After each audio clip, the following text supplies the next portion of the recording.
নমস্কার শ্রোতা বন্ধুরা, এসো গল্প শোনাই চ্যানেলের আরও একটি নতুন পর্বে আপনাদের সবাইকে স্বাগত জানাই। আজ আপনারা শুনবেন হিমাদ্রি কিশোর দাশগুপ্ত রচিত অলৌকিক গল্প শাপদ। গল্প পাঠে প্রতিদিনের মতো আমি স্বাগতা। গল্প পাঠ শুরু করবার আগে আপনাদের সকলের কাছে আমার বিনীত অনুরোধ, যদি আমার উপস্থাপনা ভালো লাগে তাহলে এই ভিডিওটিতে একটা লাইক করে দেবেন, ভিডিওটি আপনার বন্ধু পরিচিত জনদের মধ্যে শেয়ার করে দেবেন। আর যদি এখনও এসো গল্প শোনাই চ্যানেলটি সাবস্ক্রাইব না করে থাকেন তাহলে অবশ্যই চ্যানেলটি সাবস্ক্রাইব করে পাশে থাকা নোটিফিকেশন বেলটি প্রেস করে রাখুন। এতে চ্যানেলে নতুন কোনো গল্প আপলোড হওয়া মাত্রই আপনার ডিভাইসে তার নোটিফিকেশন পৌঁছে যাবে। আপনাদের এই ছোট্ট কাজটি আমাকে অনেক উৎসাহ দেয়। শুরু করছি হিমাদ্রি কিশোর দাশগুপ্তের লেখা অলৌকিক গল্প শাপদ। বান্ধবগড় রিজার্ভ ফরেস্টের প্রবেশ তোরণের গায়ে পারমিট কাউন্টারে বসে থাকা বনকর্মী মন্মথবাবুর উদ্দেশ্যে বলল, সরি স্যার, আমাদের কিছু করার নেই, সব গাড়ি রিজার্ভড। যদি সাফারির জন্য একটা গাড়িতেও একজন কম লোক থাকতো তবে সে গাড়িতে আপনাকে তুলে দেওয়ার চেষ্টা করতাম। এমনিতেই এখানে ট্যুরিস্টের চাপ বেশি, তার ওপর আবার এই ডিসেম্বর মাস ভরা ট্যুরিস্ট সিজন। আর আগামী 7 দিনও সাফারির জন্য একটা জায়গাও খালি নেই, সব অনলাইন বুকিং হয়ে গেছে। কথাগুলো বলে লোকটা আর মন্মথবাবুর দিকে না তাকিয়ে মনোনিবেশ করলো নিজের কাজে। আর কিছু করার নেই। মন্মথবাবু কাউন্টারের একপাশে সরে দাঁড়িয়ে ভাবতে লাগলেন কি করা যায়। তিনি একা মানুষ, তাই ভেবেছিলেন যে আগাম বুকিং না থাকলেও জিপ সাফারিতে একজনের জায়গা নিশ্চয়ই হয়ে যাবে, যেমন হয়েছিল কাজিরাঙ্গা বেড়াতে গিয়ে। আগাম বুকিং না থাকলেও শেষ পর্যন্ত একটা জিপে জায়গা হয়ে গিয়েছিল তার। কিন্তু এখানে যে ট্যুরিস্টদের এত চাপ থাকবে তা তিনি বুঝতে পারেননি। তাই তিনি খাজুরাহ দেখা শেষ করে সোজা চলে এসেছিলেন বান্ধবগড়ে বাঘ দেখবেন বলে। কিন্তু অনেক চেষ্টা করেও শেষ পর্যন্ত জঙ্গলে ঢোকার অনুমতি মিলল না তার। বেলা প্রায় 3টে বাজে। প্রবেশ তোরণ খুলে দেওয়া হয়েছে। মন্মথবাবুর চোখের সামনে দিয়েই পারমিট দেখিয়ে ট্যুরিস্ট ভর্তি জিপসি গাড়িগুলো একে একে প্রবেশ করছে জঙ্গলের ভিতর। সেদিকে বেশ কিছুক্ষণ হতাশভাবে তাকিয়ে থেকে মন্মথবাবু শেষ পর্যন্ত সিদ্ধান্ত নিলেন যে তিনি খাজুরাহতেই ফিরে যাবেন। সেখানে রাত্রিবাস করে তারপর পরবর্তী গন্তব্য ঠিক করবেন। আরও অনেক দেখার জায়গা আছে এ তল্লাটে, ওরছা, ঝাঁসি এসব জায়গা। আবার পান্না টাইগার রিজার্ভ বা জব্বলপুরটাও ঘোরা যেতে পারে। বাস পেয়ে গেলে ঘন্টা 2-এর মধ্যেই তিনি সন্ধ্যার মুখে খাজুরাহ পৌঁছে যাবেন। এ কথা ভেবে তিনি এগোলেন বাস রাস্তার দিকে। এসব জায়গায় কোনো বাস স্ট্যান্ড নেই, রাস্তায় হাত দেখিয়ে বাস থামাতে হয়। মন্মথবাবুর মালপত্র বলতে পিঠে একটা বড় রুকস্যাক আর গলায় ঝোলানো টেলিলেন্সের ক্যামেরা। কিছুটা এগিয়ে মন্মথবাবু পৌঁছে গেলেন বাস রাস্তায়। তারপর রাস্তা টপকে উপস্থিত হলেন রাস্তার গায়েই একটা বড় গাছের নিচে ফেরার বাস ধরার জন্য। বাস কখন আসবে জানা নেই মন্মথবাবুর। বাসের প্রতীক্ষায় তিনি তাকিয়ে রইলেন যেদিক থেকে বাস আসবে, দূরে পথের মাকে সেই রাস্তার দিকে। সেদিকে তাকিয়ে তিনি তার পরবর্তী ভ্রমণসূচির ব্যাপারে ভাবতে লাগলেন। আপ ট্যুরিস্ট হ্যাঁ? প্রশ্নটা শুনে চিন্তা জাল ছিন্ন হলো মন্মথবাবুর। তার সামনে এসে দাঁড়িয়েছে একজন মাঝবয়সী লোক। বেশ শক্তপোক্ত চেহারা লোকটার। তাকে দেখে এই মধ্য ভারতের লোক বলে মনে হলেও ঠিক দেহাতি গ্রাম্য লোক বলে মনে হচ্ছে না। তার পরনে চামড়ার জ্যাকেট, জিন্স, পায়ে নামি কোম্পানির স্পোর্টস শু। তবে তার জ্যাকেটের বাইরে কোনো হাত নেই, সম্ভবত তার দুটো হাতই কোনোই থেকে নেই। লোকটার দৃষ্টি নিবদ্ধ মন্মথবাবুর গলায় ঝোলানো ক্যামেরাটার দিকে। মন্মথবাবু জবাব দিলেন, হ্যাঁ ট্যুরিস্ট। কোথা থেকে আসছেন? কলকাতা। লোকটা বলল, কলকাতা? একা বেড়াতে এসেছেন? মন্মথবাবু বললেন, হ্যাঁ, একাই। তা আপনিও কি ট্যুরিস্ট নাকি? লোকটা প্রশ্ন শুনে ঠোঁটের কোণে মৃদু হাসি ফুটিয়ে বলল, না, ট্যুরিস্ট নই, তবে এদেশেরই বাসিন্দা। খাজুরাহোর কাছে বমিঠা বলে একটা জায়গা আছে, সেখানেই বাড়ি। নানা রকমের ব্যবসা আছে আমার, টিম্বারের ব্যবসাও আছে। সে কাজেই এখানকার ফরেস্টে এসেছিলাম। মন্মথবাবু বললেন, হ্যাঁ জানি, ওই নামে একটা জায়গা আছে। বাসের লোকেরা নাম ধরে হাঁক দিচ্ছিল। লোকটা এরপর মন্মথবাবুর ক্যামেরাটার দিকে তাকিয়ে বলল, বাঘ দেখতে পেলেন? ওয়াইল্ড লাইফের কটা ছবি তুললেন? মন্মথবাবু বিমর্ষভাবে বললেন, ছবি তুলব কি, আমি তো জঙ্গলেই ঢুকতে পারলাম না। আগে থেকে বুকিং করা ছিল না। এত দূর থেকে এসে আবার খাজুরাহো ফিরে যেতে হচ্ছে। দেখি ওখান থেকে কোথায় যাই। ভাবছি ওরছা, ঝাঁসি ওদিকটাতে যাব। লোকটা মন্মথবাবুর কথা শুনে প্রথমে বলল, সত্যি খুব দুঃখের ব্যাপার। আমাদের রাজ্যের জঙ্গল দেখতে সারা দেশের লোক আসে, কানহা, বান্ধবগড়, পান্না। তারপর একটু থেমে বলল, তবে আপনার যদি ইচ্ছা থাকে তবে আমি নামমাত্র খরচে আপনাকে জঙ্গল দেখার এক অদ্ভুত ব্যবস্থা করে দিতে পারি। তবে সেটা জিপ সাফারি নয়, ট্রেন সাফারি। Train safari? কথাটা শুনে বেশ অবাক হয়ে গেলেন মন্মথবাবু। লোকটা হেসে বললেন, হ্যাঁ, ট্রেন সাফারি। বিন্ধ্য পর্বতের পাদদেশের এই জঙ্গল তো বহু দূর পর্যন্ত বিস্তৃত। তার মধ্যে দিয়ে ট্রেন লাইনও গেছে। এখান থেকে মাইল 15 দূরে একটা ছোট রেল স্টেশন আছে। সাতনার দিক থেকে রাত 8টা নাগাদ একটা গাড়ি এসে থামে সেখানে।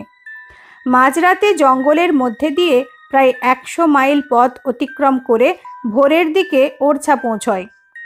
বন্য জন্তুরা রেল লাইন পারাপার করে বলে, অর্থাৎ জায়গাটা ওয়াইল্ড লাইফ করিডোর বলে, খুব মন্থর গতিতে ট্রেন চলে। এমনকি মাঝে মাঝে দাঁড়িয়েও যায়। চাঁদনি রাতে বহু বন্য জন্তু দেখা যায় ট্রেন থেকে। নানা ধরনের হরিণ তো দেখা যায়ই, কপাল ভালো থাকলে বাঘও দেখতে পাবেন। আমি অন্তত 3 বার বাঘ দেখেছি। আজকের রাতটাও চাঁদনি রাত। সাপুতরা এই চাঁদনি রাতে শিকারের খোঁজে বেরোয়। লোকটার কথা শুনে মন্মথবাবু বেশ উৎসাহিত হয়ে বললেন, বাহ, ব্যাপারটা তো জানা ছিল না। তাহলে তো ভালোই হয়, জঙ্গল দেখাও হয়, আবার ওরছার দিকটাও দেখা হয়। কিন্তু রাতের ট্রেনে এত তাড়াতাড়ি রিজার্ভেশন পাবো কিভাবে? লোকটা বলল, কোনো অসুবিধা হবে না। ট্রেনটা জব্বলপুরের দিক থেকে আসে। সাতনাতেই ট্রেন প্রায় ফাঁকা হয়ে যায়। তাছাড়া আমিও ওই ট্রেনেই ওরছা যাব। আমার একটা বার্থ রিজার্ভ করা আছে। আপনার যদি সত্যি যাওয়ার ইচ্ছা থাকে তবে রিজার্ভেশন না পেলেও টিকিট কেটে আমার বার্থে চলে যেতে পারেন। লোকটার কথাগুলো মন্দ নয়।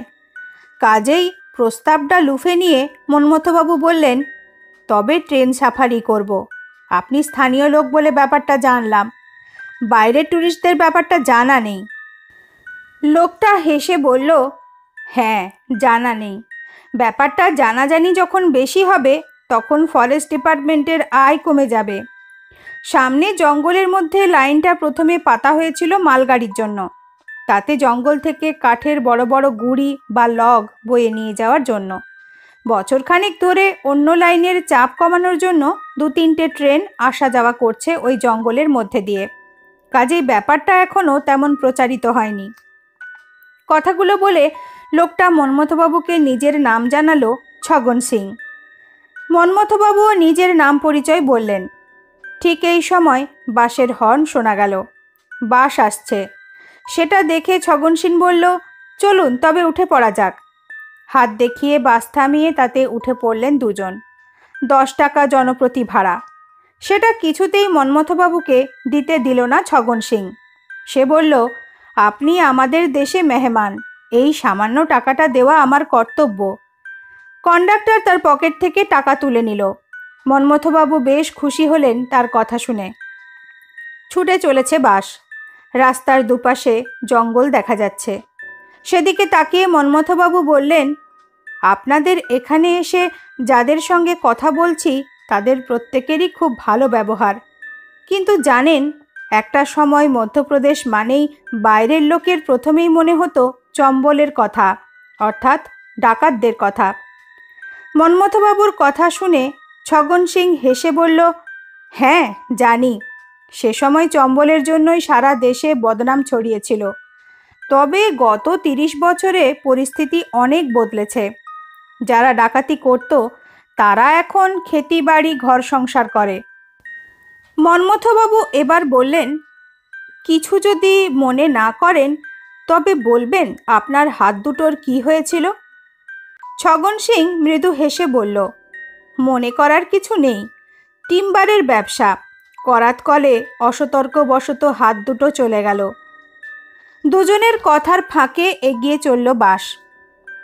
ঘণ্টা দেড়েক পর স্টেশনের গায়েই বাস নামিয়ে দিল মন্মথবাবুদের। ছোট্ট রেল স্টেশন, দুটো মাত্র প্ল্যাটফর্ম। কিছু দূরেই আবার জঙ্গল শুরু হয়েছে। হাতে গোনা কয়েকজন লোক রয়েছে জায়গাটাতে। তারা সবাই স্থানীয় দেহাতি মানুষ। প্রায় নির্জন প্ল্যাটফর্মে ঢালু ছাদওয়ালা টিকিট কাউন্টার ও তার সংলগ্ন কয়েকটা ঘর আছে। সেগুলো ছবির মতো সুন্দর লাগছে। ছগন সিং মন্মথবাবুকে নিয়ে গেল টিকিট কাউন্টারে। লোকটার কথাই সত্যি।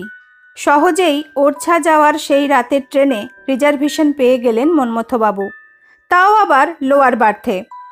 টিকিটটা দেখে ছগন সিং বলল, আপনার তো 8 নম্বর বগি আর আমার 4 নম্বর। ভেস্টিবিউল দিয়ে 3টে বগি পেরিয়ে আমি চলে আসবো মাঝরাতে। জঙ্গলের মধ্যে ঠিক কোন কোন জায়গাগুলোতে ট্রেন থেকে বন্য প্রাণী দেখা যায় সেসব জায়গা আমি চিনি। চাঁদের আলোতে আমি সেগুলো আপনাকে দেখাবো। বরাতে থাকলে বাঘের দেখাও মিলতে পারে। বান্ধবগড়ের এক গাইড বলল যে গত 7 দিনে কোনো ট্যুরিস্ট পার্টি বাঘের মুখ দেখেনি। আপনি গেলেও হয়তো পেতেন না, হয়তো বা এখানে পেয়ে যাবেন। মন্মথবাবু বেশ উৎফুল্ল হলেন তার কথা শুনে।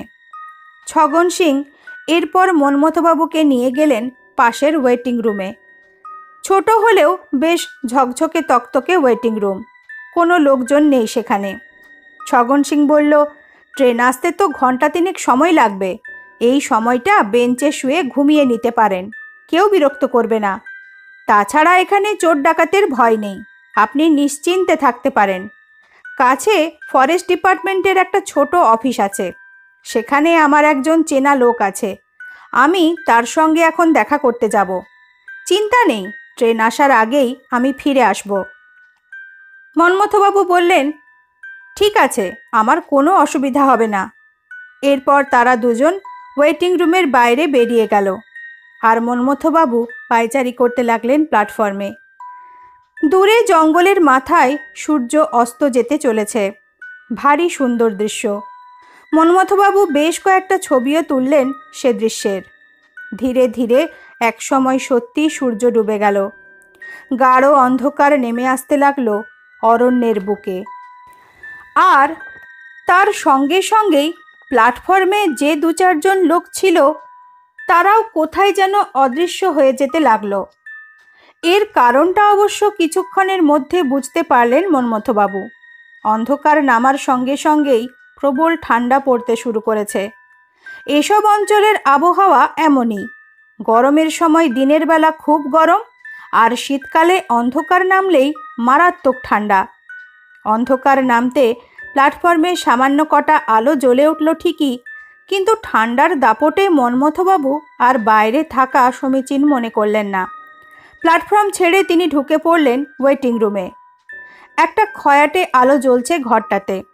ক্যামেরাটা গলা থেকে নামিয়ে টেবিলে রেখে টেবিল সংলগ্ন একটা বেঞ্চে বসলেন তিনি। তারপর ব্যাগ থেকে একটা ট্র্যাভেল গাইড বের করে সেটা পড়ার চেষ্টা করলেন।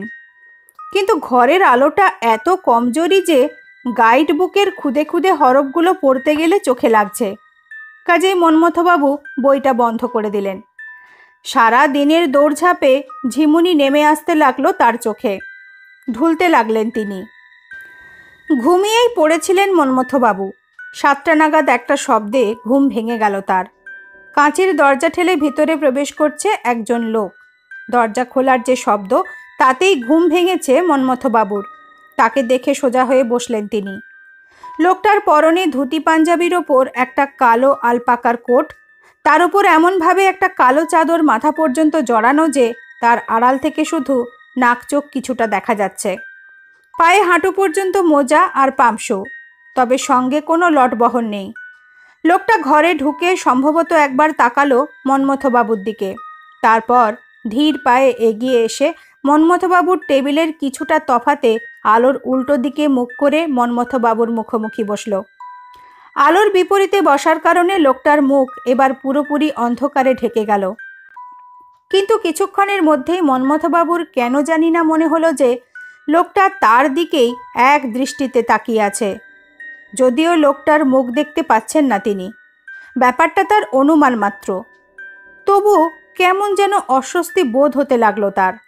টেবিলের থেকে ক্যামেরাটা তুলে নিয়ে নাড়াচাড়া করতে করতে আর চোখে তিনি মাঝে মাঝে খেয়াল করতে লাগলেন লোকটাকে।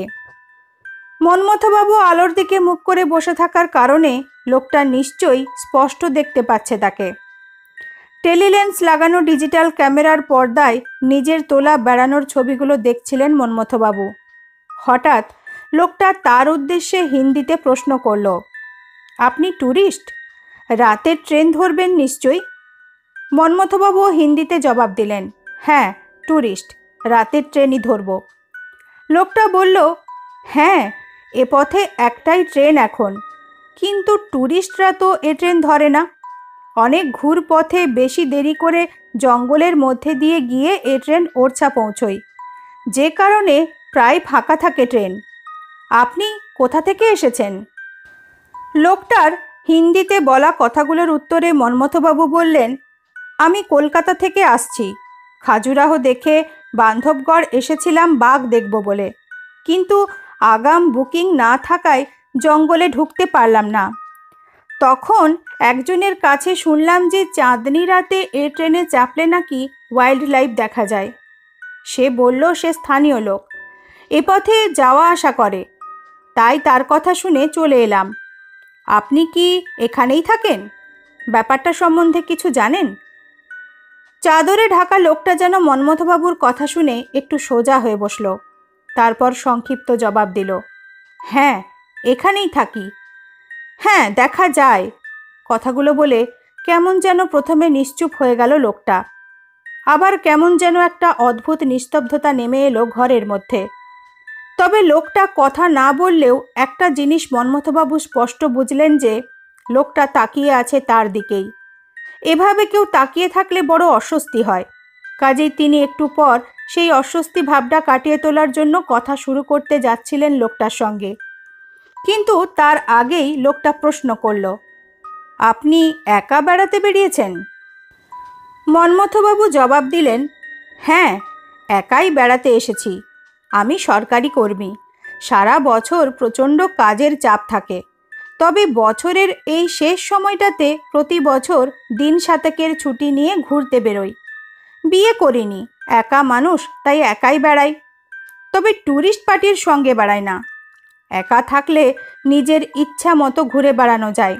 এই যেমন এই ট্রেনটা ধরবো বলে এখানে চলে এলাম। লোকটা এরপর হঠাৎ প্রশ্ন করল, আপনার এই ক্যামেরাটা খুব দামি তাই না? মন্মথবাবুর ক্যামেরাটা সত্যিই বেশ দামি। লেন্স টেন্স ইত্যাদি মিলিয়ে প্রায় লক্ষাধিক টাকা দাম জিনিসটার। মন্মথবাবুর বহুদিনের শখ ছিল এমন একটা ক্যামেরা কেনার। ক্যামেরাটা একেবারে নতুন, মাত্র মাস 2 আগে তিনি কিনেছেন এই ক্যামেরা। তিনি মৃদু হেসে সংক্ষিপ্ত জবাব দিলেন, হ্যাঁ দামি। লোকটা প্রশ্ন করল, কত দাম? এই প্রশ্নটা শুনে হঠাৎ একটা প্রশ্ন উদয় হলো মন্মথবাবুর মনে। মন্মথবাবু একা কিনা, ক্যামেরাটা কত দামি, এসব প্রশ্ন করছে কেন লোকটা? তার কোনো খারাপ উদ্দেশ্য নেই তো? লোকটার অমন চাদরে ঢেকে বসে থাকা আর তাকিয়ে থাকাটাও কেমন যেন অদ্ভুত। যদিও ছগন সিং বলে গেছে যে এখানে চোর ডাকাতের উপদ্রব নেই, তবুও একটু সাবধানে থাকা ভালো। হয়তো ক্যামেরাটা ছিনতাই করে পালালো লোকটা। লোকটা মন্মথবাবুকে চুপ করে থাকতে দেখে আবার প্রশ্ন করল, কত দাম? মন্মথবাবু প্রথমে বললেন, বললাম তো ক্যামেরাটা দামি। তারপর লোকটাকে সতর্ক করার জন্যই বললেন, ক্যামেরাটা এবার ব্যাগে রাখি। যে লোকটার থেকে ট্রেনের খবর পেয়েছিলাম তার সঙ্গেই আমি এখানে এসেছি। ছগন সিং তার নাম। সে বাইরেই আছে। সেও একই ট্রেনে যাবে। ছগন সিং এখনই ডাকতে এলো বলে। ট্রেনেরও সময় হয়ে এলো। কথাটা শুনে মন্মথবাবুর দিকে কয়েক মুহূর্ত তাকিয়ে রইল লোকটা। তারপর বেঞ্চ ছেড়ে উঠে আর কোনো কথা না বলে দরজা ঠেলে বাইরের অন্ধকারে মিলিয়ে গেল। তাহলে কি লোকটা কোনো খারাপ মতলবেই এসেছিল?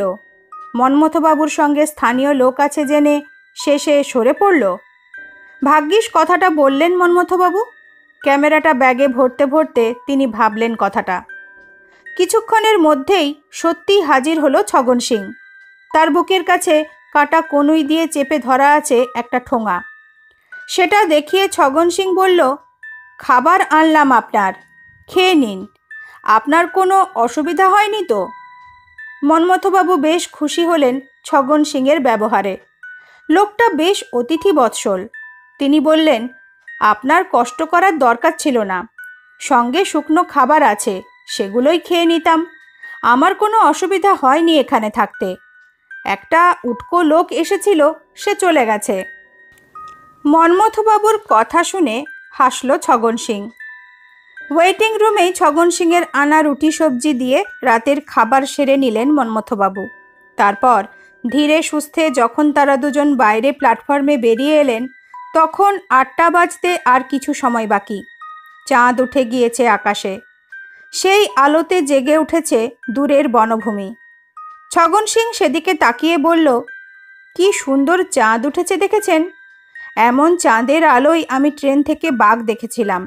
আমার মন বলছে আপনিও বাঘ দেখবেন।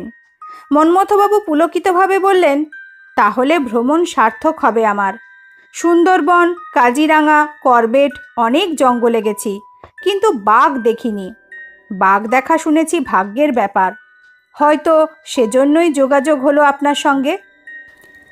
তার কথা শুনে ছগন সিং বলল, বাঘ দেখতে পেলে ওরচা পৌঁছে একটা লটারির টিকিটও কাটবেন, হয়তো লেগে যেতে পারে। ঠিক 8টা নাগাদই দূর থেকে ট্রেনের হুইসেল শোনা গেল। তার আলোও দেখা গেল। ট্রেন প্ল্যাটফর্মে প্রবেশ করা মাত্রই ছগন সিং বলল, আপনার বগিতে উঠে পড়ুন, ঘণ্টা চারেক ঘুমিয়ে নিতে পারেন। ঠিক রাত 12টা নাগাদ আমি আপনার বগিতে আসব। ও সময় ট্রেন গভীর অরণ্যে প্রবেশ করবে। ট্রেন এসে থামল প্ল্যাটফর্মে। মন্মথবাবু এগোলেন নিজের বগির দিকে, আর ছগন সিং তার বগিতে। মন্মথবাবু ট্রেনে উঠে দেখলেন দরজা দিয়ে উঠে প্রথম কূপটার পরই তার কূপ। প্রথম কূপ বা তার কূপে কোনো লোকজন নেই। পরের কূপগুলোতে কোনোটাই হয়তো একজন মাত্র যাত্রী অথবা খালি। এ ব্যাপারটাও তবে ঠিক বলেছে ছগন সিং। সব কূপগুলোতেই বাতি নেভানো, শুধু করিডোরের মাথার ওপর মাঝে মাঝে হালকা নীল আলো জ্বলছে। তাতে অন্ধকার দূর হচ্ছে না, বরং আরও যেন অন্ধকার মনে হচ্ছে ট্রেনের ভিতরটা। বগিতে যে কজন যাত্রী তারা শীতের রাতে চাদর মুড়ি দিয়ে জানলা বন্ধ করে ইতিমধ্যেই শুয়ে পড়েছে। ব্যাগ নামিয়ে রেখে নিজের আসনে বসে চাদর মুড়ি দিলেন মন্মথবাবু। ট্রেন প্ল্যাটফর্ম ছেড়ে চলতে শুরু করেছে। খোলা জানলা দিয়ে বাইরে দেখা যাচ্ছে জ্যোৎস্না বিধৌত পৃথিবী। সেই জ্যোৎস্নার মধ্যে দাঁড়িয়ে আছে উন্মুক্ত প্রান্তর, আর তার ওপাশে কালো অরণ্য রেখা। সেদিকেই ছুটে চলেছে ট্রেনটা।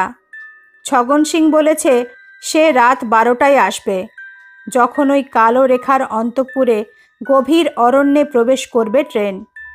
জানলার পাশে বসে চন্দ্রালোকিত প্রান্তরের দিকে চেয়ে রইলেন মন্মথবাবু। ছুটে চলল ট্রেন। সময় এগিয়ে চলল। মাঝে মাঝে কয়েকটা হল স্টেশন টিমটিমে আলো জেলে ভূতের মতো দাঁড়িয়ে আছে। কোথাও কোনো লোকজন নেই। জঙ্গলে প্রবেশ না করলেও জঙ্গলের প্রায় গা ঘেঁষেই চলছে ট্রেনটা। ট্রেনের ভিতরও একদম নিস্তব্ধ। এমনকি টিকিট পরীক্ষকও একবারও এলেন না টিকিট দেখতে। ঘণ্টা তিনেক পর একসময় সত্যি জঙ্গলে প্রবেশ করল ট্রেনটা। তার গতিবেগও যেন আস্তে আস্তে ধিমে হয়ে এলো। যেন একটা অন্য পৃথিবীতে প্রবেশ করলো ট্রেনটা। ঘন জঙ্গল আর তার মাঝে মাঝে টাকের মতো ফাঁকা জমি, কখনো বা জঙ্গলের মধ্যে শীর্ণ নদী খাত। চাঁদের আলোতে তার গায়ের সাদা নুড়ি পাথরগুলো ঝলমল করছে। অতি ধীর গতিতে নদীর ওপর সাঁকোগুলো পেরিয়ে যাচ্ছে ট্রেনটা। একবার ঘড়ি দেখলেন মন্মথবাবু, রাত 11টা বেজে গেছে। ট্রেনটা জঙ্গলের আরও গভীরে প্রবেশ করলে ছগন সিং নিশ্চয়ই চলে আসবে। জানলা দিয়ে বাইরে তাকিয়ে থাকতে থাকতে হঠাৎই এরপর এক অদ্ভুত দৃশ্য দেখতে পেলেন তিনি। দুটো জঙ্গলের মাঝখানে চাঁদের আলোতে ঘাস জমিতে ঘুরে বেড়াচ্ছে একদল প্রাণী। হরিণ। মন্মথবাবু এত সুন্দর দৃশ্য কোনো দিন দেখেননি। আবারও নিশ্চয়ই এমন দৃশ্য চোখে পড়বে। ব্যাগ থেকে ক্যামেরাটা বার করতে গেলেন তিনি। ঠিক এই সময় একটা অস্পষ্ট শব্দ শুনে সামনের মাথার ওপরে বাঁকে চোখ যেতেই তিনি দেখতে পেলেন একটা লোক চাদর মুড়ি দিয়ে শুয়ে আছে। এই লোকটা কোথা থেকে এলো? কূপে ঢুকে বসার সময় তো খালিই ছিল বাঁকটা। মন্মথবাবু লোকটাকে দেখে একটু বিস্মিত হলেও পরক্ষণেই ভাবলেন হয়তো লোকটা পরে এসে উঠেছে বাঁকে। তিনি তন্ময় হয়ে জানলার বাইরে তাকিয়ে থাকার কারণে ব্যাপারটা খেয়াল করেননি। ক্যামেরা বার করে তিনি মনোনিবেশ করলেন জানলার বাইরে। যদিও ভালো ছবি আসবে বলে মনে হয় না, তবে চেষ্টা করে দেখতে দোষ কি? অন্তত প্রাণীগুলোর অবয়বগুলো তো পাওয়া যাবে। ফিরে গিয়ে বন্ধুবান্ধবদের এই ট্রেন সাফারির বর্ণনা দেওয়ার সময় সে ছবিও কাজে আসবে। কিছুক্ষণের মধ্যেই এক নদীর চরে বেশ কাছ থেকেই একদল বন্য বরাহ দেখতে পেলেন তিনি। দলপতির কাস্তের ফলার মতো বাঁধানো দাঁতটা কি বিশাল! চাঁদের আলোতে টেলিফটো লেন্স দিয়ে দলটার ছবিও তুলে ফেললেন তিনি। ট্রেন মাঝে মাঝে প্রায় থেমে যাচ্ছে, তারপর আবার দ্রুত এগোচ্ছে। এরপর খুব অদ্ভুতভাবে চলতে লাগলো ট্রেনটা। ঠিক 12টায় ছগন সিং এসে উপস্থিত হলো তার কূপে। ইতিমধ্যে আরও বেশ কটা হরিণের পাল দেখে ফেলেছেন তিনি। ছগন সিংকে দেখে তিনি বেশ উৎফুল্লভাবে বললেন, জানেন, বেশ কিছু হরিণ আর বন্য বরাহ দেখলাম। ছগন সিং হেসে বলল, হরিণ তো সবাই দেখে, দেখি আপনাকে বাঘ দেখাতে পারি কি না। চলুন এবার। মন্মথবাবু জানতে চাইলেন, কোথায় যাব? ছগন সিং বলল, দরজার সামনে। ওখান থেকে অনেকটা জায়গা স্পষ্টভাবে দেখা যাবে দরজার হাতল ধরে দাঁড়ালে। ট্রেন খুব ধীর গতিতে চলছে, ভয় নেই, তবে ওভাবে দাঁড়িয়ে ছবি তোলা যাবে না, এটাই অসুবিধা। তার কথা শুনে ক্যামেরাটা ব্যাগে ভরে উঠে দাঁড়ালেন মন্মথবাবু। ঠিক সেই সময় তার চোখ গেল বাঁকের ওপর, কিন্তু সেখানে কেউ নেই। তাহলে কি তখন ভুল দেখলেন মন্মথবাবু? হয়তোবা তাই হবে। ছগন সিংয়ের সঙ্গে তিনি এগোলেন দরজার দিকে। দুপাশের দরজাই খোলা। জায়গাটাতে আর কোনো লোকজন নেই। ওপারে বগিতে যাওয়ার পথে দুপাশের টয়লেটের দরজাগুলোও বন্ধ। দরজার সামনের সরু প্যাসেজটাতে আলো না জ্বললেও খোলা দরজা দিয়ে আসা চাঁদের আলোতে ভরে আছে জায়গাটা। দরজার সামনে হাতল ধরে দাঁড়ালেন মন্মথবাবু। সত্যি অনেকটা দূর পর্যন্ত স্পষ্ট দেখা যাচ্ছে এখান থেকে। ছগন সিং মন্মথবাবুর পিছনে দাঁড়িয়ে বলল, আর একটু ঝুঁকে দাঁড়ান, তবে আরও ভালো দেখতে পাবেন। যদিও ট্রেন খুব ধীর গতিতে চলছে, তবু একটু ইতস্তত করলেন মন্মথবাবু। ব্যাপারটা সম্ভবত অনুমান করে ছগন সিং বলল, ভয় পাবেন না, ট্রেন আস্তে চলছে, হাতলও ধরে আছেন, আর আমার তো হাত নেই যে আমি আপনাকে ধাক্কা দিয়ে ফেলে দেব। ছগন সিংয়ের শেষ কথাটাতে মন্মথবাবু লজ্জিতভাবে বললেন, ছি ছি, এমন ভাবছি না, আসলে এভাবে দাঁড়ানো অভ্যাস নেই তো। এই বলে তিনি আরেকটু দরজার বাইরে ঝুঁকে মাথাটা বাইরে বার করলেন। কিছুক্ষণের মধ্যেই তিনি ছগন সিংয়ের কথা শুনে একদল বারশিঙা হরিণ দেখতে পেলেন। এরপর হঠাৎ ছগন সিং বলল, ওই যে দেখুন, দুটো বড় গাছ দাঁড়িয়ে আছে, ওর তলায় কি যেন একটা প্রাণীর চোখ জ্বলছে। তার কথা শুনে মন্মথবাবু তার দেহটা আর একটু বাইরে ঝোঁকাতে যাচ্ছিলেন, কিন্তু ঠিক সেই মুহূর্তে তার মনে হলো যে তার কোমর ধরে কেউ যেন পেছন দিকে হ্যাঁচকা টান দিয়ে শরীরটাকে পেছনে টেনে দিল। ট্রেনের গতিবেগটাও সেই মুহূর্তেই যেন বেড়ে গেল কিছুক্ষণের জন্য। মন্মথবাবুর পেছনে দাঁড়িয়ে ছগন সিং যে তাকে টানবে কিভাবে? হয়তো ট্রেনটা হঠাৎ গতিবেগ বাড়ানোতেই ঝাঁকুনি খেয়ে পিছনে সরে এসেছেন তিনি। গাছের তলায় প্রাণীটাকে সেজন্য দেখা হলো না মন্মথবাবুর।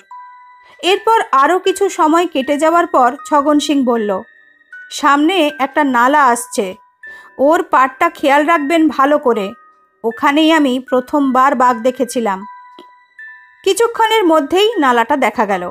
জঙ্গলের মধ্যে দিয়ে এঁকে বেঁকে হারিয়ে গেছে নালাটা। চাঁদের আলোতে চিকচিক করছে তার জল। হঠাৎ ছগন সিং উত্তেজিতভাবে বলল, নালার পাড়ে সাদা পাথরটার গায়ে একটা প্রাণী দাঁড়িয়ে, বাঘও হতে পারে।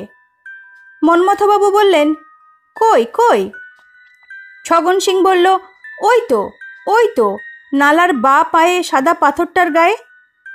মন্মথবাবু পাথরটা দেখতে না পেয়ে আরও ঝুঁকতে যাচ্ছিলেন, কিন্তু এবারও যেন কেউ তাকে এক ধাক্কায় ঠেলে ভিতরে ঢুকিয়ে দিল। মন্মথবাবু পিছন ফিরে দেখলেন ছগন সিংয়ের চোখেও কেমন যেন বিস্ময়ের ভাব। সে বলল, যখনই আপনাকে কিছু দেখাতে যাচ্ছি তখনই আপনি বাইরে না ঝুঁকে ভিতরে ঢুকে আসছেন কেন? বাতাসের ঝাপটে? মন্মথবাবু একটু ইতস্তত করে বললেন, কে যেন পেছন থেকে টান দিল মনে হয়। তার জবাব শুনে ছগন সিং হেসে ফেলে বলল, কে আর টান দেবে, আমি ছাড়া তো কেউ নেই। তারপর উল্টো দিকের দরজার দিকে তাকিয়ে বলল, এবার ওই দরজাটার দিকে চলুন, ওপাশের জায়গায় আমি দুবার বাঘ দেখেছি। আমার মন বলছে আপনিও দেখবেন। শুধু বাইরে ঝুঁকে আমার কথা মতো ভালো করে তাকিয়ে থাকবেন ওই জায়গার দিকে। শুনলাম পরশু রাতেও ট্রেন থেকে একজন বাঘ দেখেছে ওই জায়গাতে। মন্মথবাবু উৎসাহিত হয়ে বলল, চলুন তবে ওই দরজাতেই দাঁড়াই। একথা বলে ছগন সিংয়ের সঙ্গে সে দরজার দিকে এগোতে যাচ্ছিলেন মন্মথবাবু। হঠাৎ একটা কণ্ঠস্বর কানে এলো, বাঘ দেখলেন? ভেস্টিবিউলের গলির মুখটাতে এসে দাঁড়িয়েছে একটা লোক। তার মুখ দেখা না গেলেও তার পোশাক দেখে মন্মথবাবুর কয়েক মুহূর্তের মধ্যে মনে পড়ে গেল তাকে। ওয়েটিং রুমের সেই লোকটা। তাকে দেখে থমকে দাঁড়িয়ে পড়লেন তারা দুজনেই। লোকটা এরপর ছগন সিংয়ের উদ্দেশ্যে বলল, তুমি আমাকে বাঘ দেখাবে না? ছগন সিং তার প্রশ্ন শুনে পাল্টা প্রশ্ন করল, আপনি কে? কোথা থেকে এলেন? লোকটা চাদরের আড়াল থেকে যেন অস্পষ্ট হাসল। তারপর বলল, তুমি তো আমাকে বাঘ দেখাতে এ ট্রেনে ডেকে আনলে, মনে নেই? এবার লোকটার কথা শুনে ছগন সিংয়ের মুখে বিস্ময়ের ভাব ফুটে উঠল। সে বলল, আপনাকে তো আমি চিনি না। লোকটা ধীরে ধীরে চাদরটা খসিয়ে ফেলল। চলন্ত ট্রেনের ভিতর বাইরে থেকে আসা চাঁদের আলোতে তাদের দুজনের সামনে দাঁড়িয়ে আছে মাঝবয়সী একজন লোক।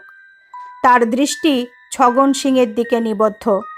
ঠোঁটের কোণে আবছা হাসি ফুটিয়ে লোকটা এবার তাকে বলল, এবার নিশ্চয়ই চিনতে পারছো আমাকে?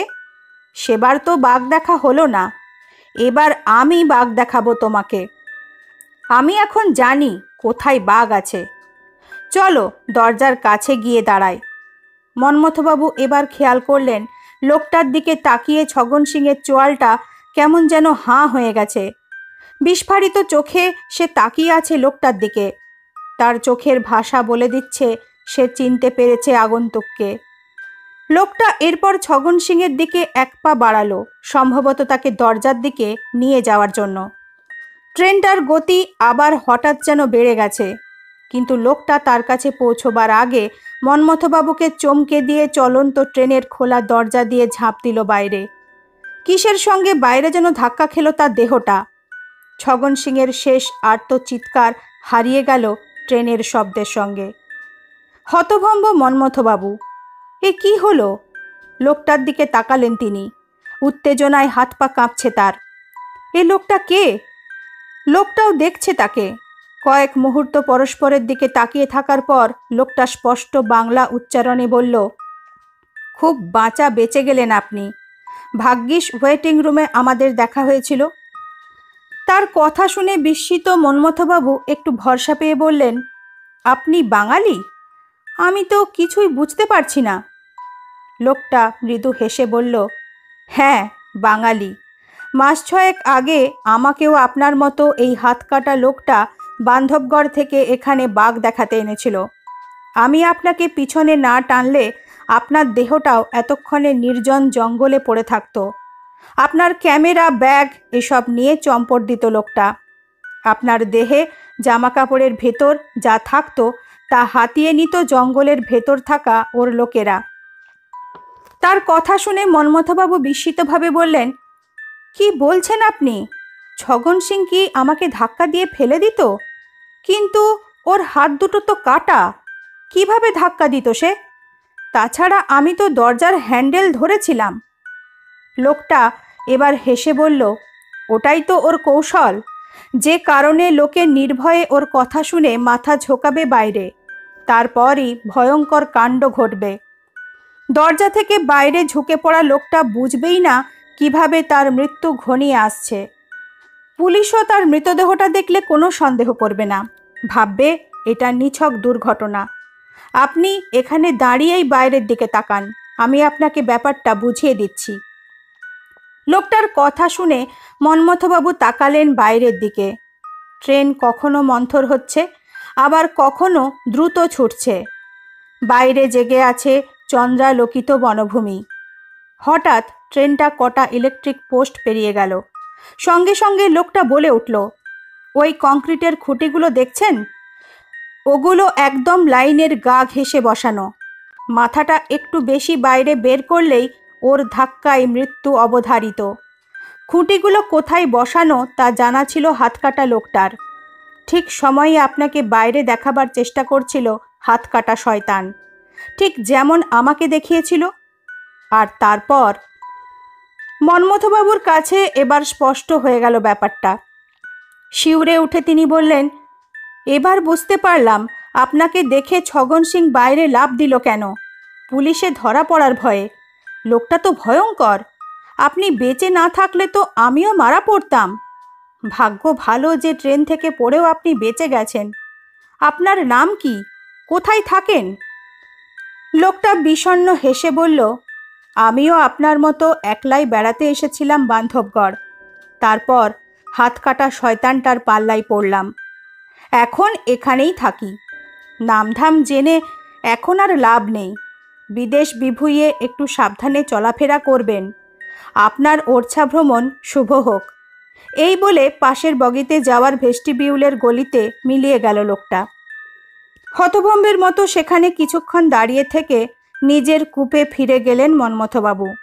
এই অদ্ভুত ট্রেন সাফারির শেষে ভোরবেলা ওরছা পৌঁছে গেলেন তিনি। ওরছাতে বেশ বড় একটা বাঙালি ট্যুরিস্টের দল পেলেন তিনি। আর একা ঘুরে বেড়াতে ভরসা হচ্ছে না তার। বারবার তার মনে পড়ে যাচ্ছে ট্রেন যাত্রার ভয়ঙ্কর অদ্ভুত অভিজ্ঞতার কথা। কাজেই তিনি যুক্ত হয়ে গেলেন সেই ট্যুরিস্ট পার্টির সঙ্গে। তাদের সঙ্গেই তিনি দুদিন ধরে ওরছার ঐতিহাসিক নিদর্শনগুলো দেখে ফেরার ট্রেন ধরলেন। দলটা মাতলা এসে পৌঁছল। সেখান থেকে কলকাতা ফেরার ট্রেন। মাতলা প্ল্যাটফর্মে যে ট্রেন ধরার জন্য ট্যুরিস্ট পার্টির সঙ্গে বসেছিলেন মন্মথবাবু, কিছুটা তফাতেই রেল পুলিশের ঘর। মন্মথবাবু হঠাৎ দেখলেন একজন পুলিশ কর্মচারী ঘরের বাইরে দেওয়ালের গায়ে আটকানো একটা নোটিশ বোর্ডে কি যেন করছে। কৌতূহলবশত মন্মথবাবু গিয়ে দাঁড়ালেন তার সামনে। বোর্ডটার গায়ে বেশ কয়েকটা ছবি পিন দিয়ে সাঁটানো। দেখেই বোঝা যায় সব মৃত মানুষের ছবি। অনেকেরই মুখমণ্ডল ক্ষতবিক্ষত। হঠাৎই একটা ছবিতে তার চোখ আটকে গেল। আরে, এ যে ট্রেনের সেই বাঙালি ভদ্রলোকের ছবি। ছবিটার দিকে কৌতূহলী হয়ে তাকাতে দেখে রেল পুলিশের কর্মী মন্মথবাবুকে বলল, এ ছবিগুলো সব ট্রেন থেকে পড়ে যাওয়া অজ্ঞাত পরিচয় লোকেদের। শনাক্তকরণের জন্য দুর্ঘটনাস্থলের কাছাকাছি সব প্ল্যাটফর্মে টাঙানো হয়। মাতলা থেকে জঙ্গলের মধ্যে দিয়ে একটা ট্রেন ওরছা গেছে। লাইনের গা ঘেঁষেই ইলেকট্রিক পোস্ট। বাইরে একটু ঝুঁকলেই ধাক্কা লাগে।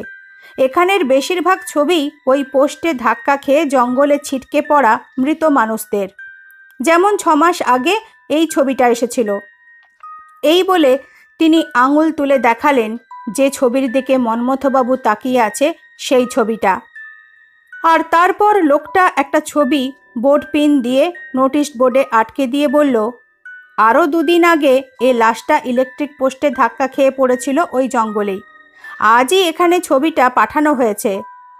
মন্মথবাবু দেখলেন সেই ক্ষতবিক্ষত মুখওয়ালা মৃত নতুন লোকের ছবিটা হলো সেই ছগন সিংয়ের ছবি। মন্মথবাবু এতক্ষণে বুঝতে পারলেন কেন সেই বাঙালি ভদ্রলোককে দেখে চলন্ত ট্রেন থেকে লাফ দিয়েছিল ছগন সিং। ধরা পড়ে পুলিশের হাতে যাওয়ার ভয়ে নয়, সে আসলে লোকটাকে দেখে ট্রেন থেকে ঝাঁপ দিয়েছিল আরও ভয়ঙ্কর এক আতঙ্কে। শেষ হলো হিমাদ্রি কিশোর দাশগুপ্তের লেখা অলৌকিক গল্প শাপদ। আজ এই পর্যন্তই। নতুন একটি গল্প সাথে নিয়ে তাড়াতাড়ি ফিরে আসব। সবাই ভালো থাকবেন। নমস্কার।